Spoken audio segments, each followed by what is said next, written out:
एक तो मुख्यमंत्रियों और मुख्य न्यायाधीशों का सम्मेलन था। उसके अलावे एसोचैम के द्वारा बिहार में निवेश की संभावना पर एक सेमिनार आयोजित किया गया था। उसमें उन लोगों ने मुझको आमंत्रित किया था, तो उसमें भी गए थे। फिर भारत सरकार के ऊर्जा मंत्री श्री सुशील कुमार शिंदे जी से भी मुलाकात हमने की। फिर एक बैठक बिहार सरकार के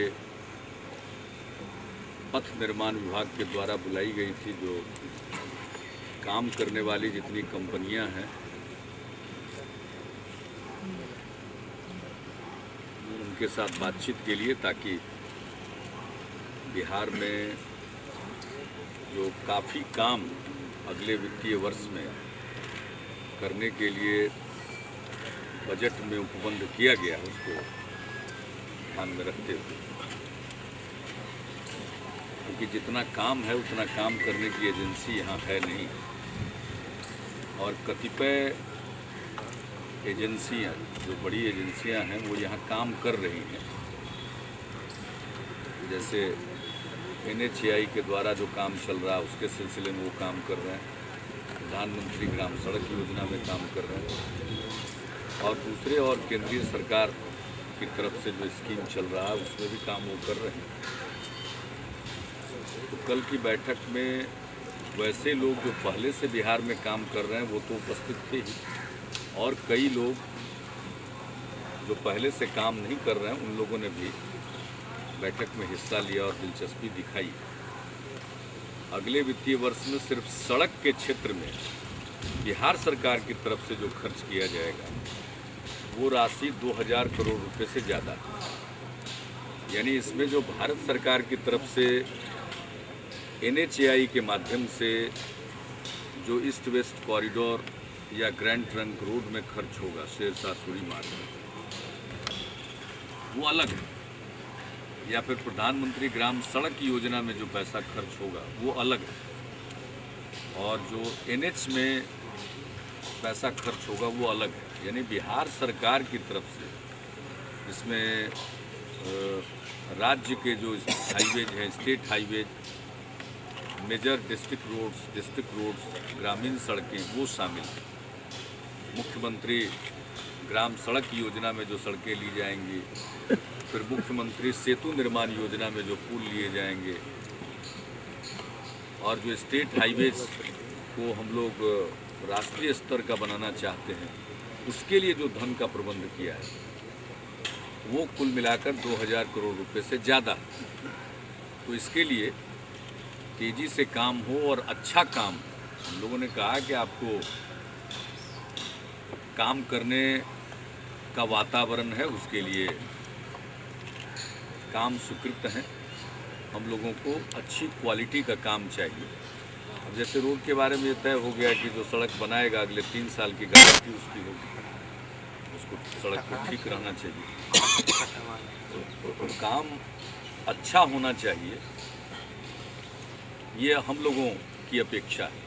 और बाकी उन लोगों से बातचीत हुई, उन लोगों ने भी काफ़ी, और सबसे खुशी होगी जान करके कि मीटिंग में कोई लॉ एंड ऑर्डर की बात नहीं कर रहा, जबकि ये दूसरी बैठक है। पहली बैठक राष्ट्रपति शासन में हुई थी चीफ सेक्रेटरी के स्तर पर, तो उस बैठक में सब लोग कानून और व्यवस्था की बात कर रहे थे। इस बार इस तरह की कोई चर्चा लोगों ने नहीं। एसोचैम में भी इसकी कोई ध्वनि सुनाई नहीं पड़ रही। यानी लोग इस बात से संतुष्ट हैं कि राज्य सरकार काम कर रही है, राज्य सरकार का इरादा नेक है, और जो काम करेगा या पूंजी लगाएगा उसको एक उपयुक्त वातावरण मिलेगा।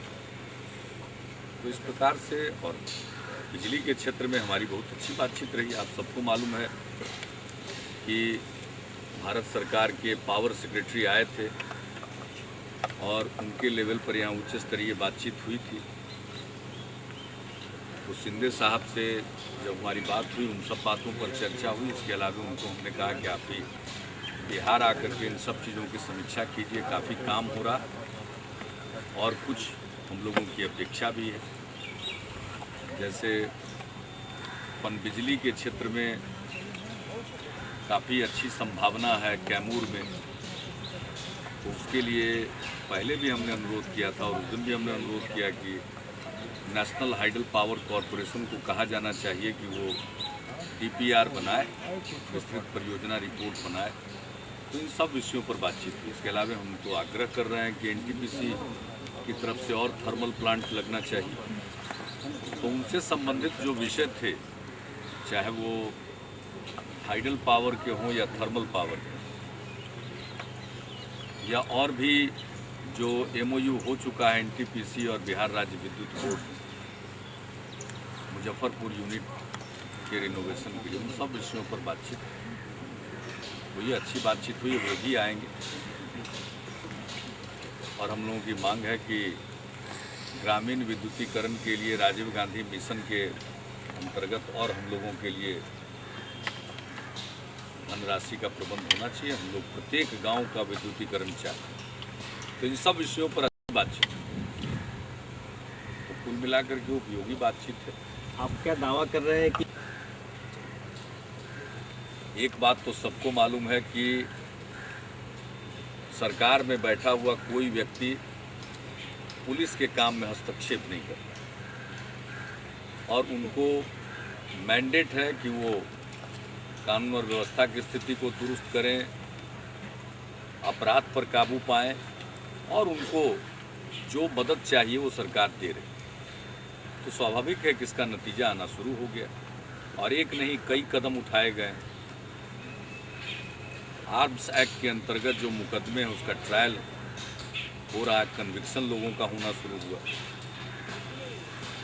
दूसरा, जो अपराधी जमानत पर होते हैं और फिर अपराध करते हैं, तो वैसे तमाम लोगों की लिस्ट बना करके उनके बिल तोड़ने के लिए भी फाइल किया जा चुका है। यानी कानूनी पहल भी हो रही है, धरपकड़ भी हो रही है, और किसी प्रकार का हस्तक्षेप नहीं है। दूसरी तरफ पुलिस के आधुनिकीकरण के लिए जितनी मंजूरी थी सब दी जा चुकी है। इसके अलावे पुलिस मुख्यालय को और SPs को भी, जिला पुलिस अधीक्षक को भी वित्तीय अधिकार भी दिए गए हैं कि छोटे मोटे काम के लिए वो परेशान रहते थे, वो सब अधिकार उनको दिए गए। अब थाना को दुरुस्त करना है, उसमें भवन बनना है, उसकी घेराबंदी होनी है, ये सब कामों के लिए कई मामलों में जो पुलिस को चाहिए था, जो अधिकार उनको नहीं मिला हुआ, तो अधिकार दे दिया गया। तो इस प्रकार से अब कोई राज्य सरकार के स्तर पर कोई चीज़ पेंडिंग नहीं है। वैकेंसी है, उसको भरने के लिए पूर्ण पारदर्शिता के साथ वो निर्णय दे दिया गया, और जो रिक्रूटमेंट करेंगे और इलेक्ट्रॉनिक गजेट्स का इस्तेमाल करेंगे, आपको जानकर प्रसन्नता होगी, उसके लिए धन भी दे दिया गया। 1 करोड़ रुपए से ज़्यादा उनको सिपाही लोगों की बहाली में इस प्रकार के यंत्र के लिए लगेगा, वो दे दिया गया। वो उनको अधिकार भी दे दिया गया। जी, आपकी बातों से के माध्यम से सारा इलेक्ट्रॉनिक गजेट का काम होगा। फिर उसी प्रकार से दरोगा के लिए, उसके लिए भी जो उनको पैसा चाहिए था वो दे दिया गया। और जो वैकेंसी भरी जाएगी और 4 महीने में ये काम पूरा होगा और ट्रेनिंग प्राप्त करके लोग आने लगेंगे पुलिस फोर्स में, इस बीच की कमी को देखते हुए जो भूतपूर्व सैनिक हैं उनको पुलिस में कॉन्ट्रैक्ट पर रखने की योजना बना दी गई, और उसके लिए काम हो रहा, उसके लिए भी उत्साह काफ़ी। तो हर स्तर पर कानून और व्यवस्था के हर पहलू को ध्यान में रखकर निर्णय, अधिकार, धन का प्रबंध, और ऊपर से उनको कानून के मुताबिक काम करने की छूट दी गई है। स्वाभाविक है कि इसके नतीजे आने प्रारंभ हो गए हैं, और आगे के समय में और बेहतर नतीजे आएंगे। जंगल राज का खात्मा हुआ करते थे, अब तो कोई आतंक राज नहीं। आप किसी दुकानदार से पूछिए कि कोई दुकानदार को कोई सामान उठा करके जा रहा है क्या, बाहर के लोग आ रहे हैं, कोई परेशान कर रहा है क्या, और कहीं कोई किसी को कोई परेशानी होगी तो तुरंत कार्रवाई। अब कोई कानून को अपने हाथ में ले करके और छुट्टा घूम नहीं सकता। अगर वो घूमता है तो उसमें अगर पुलिस वाले कार्रवाई नहीं करते पाए जाएंगे तो भी बख्शे नहीं जाएंगे।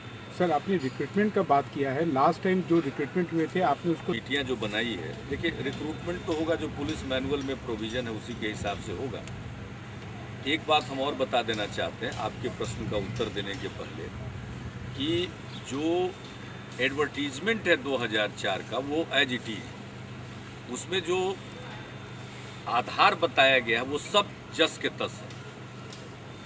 जो रिक्रूटमेंट में सिलेक्शन में जो धांधली की शिकायतें आई उसको ध्यान में रखते हुए एक सुविचारित निर्णय हुआ और इसमें उसके कानूनी पहलुओं की भी समीक्षा करने के बाद वो रद्द कर दिया गया और फिर से अवसर दिया जाएगा। और इसके लिए पूरी पारदर्शिता और आदमी के जजमेंट पर कुछ नहीं छोड़ा गया कि साहब किसी प्रकार का कोई फेवरेटिज्म की गुंजाइश रहे, तो ये सब इंतजाम किया गया।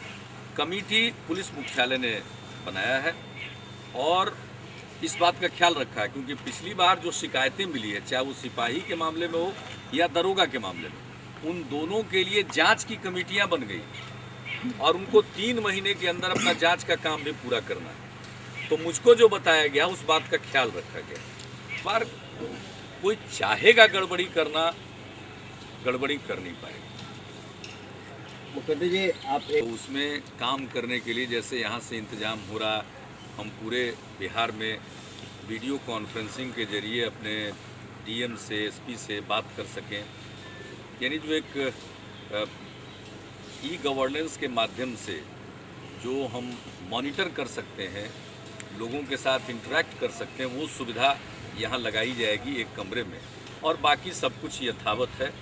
हाँ, हम यहाँ से कोई व्यापार नहीं करेंगे, इसलिए व्यापार के जो काम थे वो हटा दिए गए हैं यहाँ से, यानी हटाया गया है, बनाने की कोई ज़रूरत नहीं। लेकिन हाँ, चूँकि काम करना है और काम करने के लिए जो कुछ भी ज़रूरतें हैं छोटी मोटी, वो उस हिसाब से उसको रिनोवेशन किया जा रहा है। और एक बात और है, जो इसके साथ एक नया भवन आप देख रहे हैं बना हुआ है, वो इस भवन से एक तरह से इसका हिस्सा रहते हुए भी अलग कर दिया जाएगा और उसमें और कोई दूसरा सरकारी काम नहीं करवाना। वो हमने निर्णय ले लिया और बता दिया है, उसको अलग से घेर करके उसका एक अलग रास्ता बना करके यहाँ पर अब जैसे कोई ट्रेनिंग का प्रोग्राम हो या और कोई मीटिंग का प्रोग्राम हो, यानी सरकारी काम में उसका इस्तेमाल होगा। अब बन गया है तो उसका इस्तेमाल होना चाहिए।